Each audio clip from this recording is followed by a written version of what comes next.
जय hospital आता doctor अफसर शेख यांच्या मार्गदर्शनाखाली 6 मार्च पासून सुरू 24 तास वैद्यकीय सेवा, कॅज्युअलिटी, आयसीयू,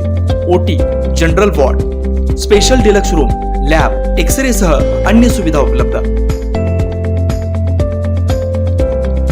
25 मे व्यापारी एकता दिन या दिनाचं औचित्य साधून भुसार आडत व्यापारी संघाचं नूतनीकरण केलेल्या कार्यालयाचं उद्घाटन काशीपेठचे जगद्गुरू श्री श्री श्री 1008 परमश्रद्धेय धर्मरत्न डॉक्टर मल्लिकार्जुन विश्वराध्य शिवाचार्य महास्वामीजी यांच्या अमृत हस्ते करण्यात आलाय। उद्घाटन समारंभ आमदार तथा कृषी उत्पन्न बाजार समिती सभापती विजय देशमुख मालक यांच्या अध्यक्षतेखाली संपन्न झालाय। यावेळी भुसार आडत व्यापारी संघाचे अध्यक्ष सुरेश चिकळी, अशोक संकलेचा, सिद्धेश्वर बँकचे चेअरमन प्रकाश वाले, सिद्धय्या स्वामी हिरेमठ, वैभव बरबडे, कृषी उत्पन्न बाजार समिती संचालक बसवराज इटकळे, केदार उंबरजे, सौ इंदुमती अलगोंडा पाटील, शिवानंद पुजारी, आशिष दुलंगे, तुकाराम काळे, प्रभुराज विभूते, संगमेश्वर रघोजी, श्रीशैल अंबारे, महालिंगप्पा परमशेट्टी, प्रवीण नष्टे, मल्लीनाथ स्वामी, रियाज बागवान, मल्लीनाथ कटाप आदी मान्यवरांची उपस्थिती होती।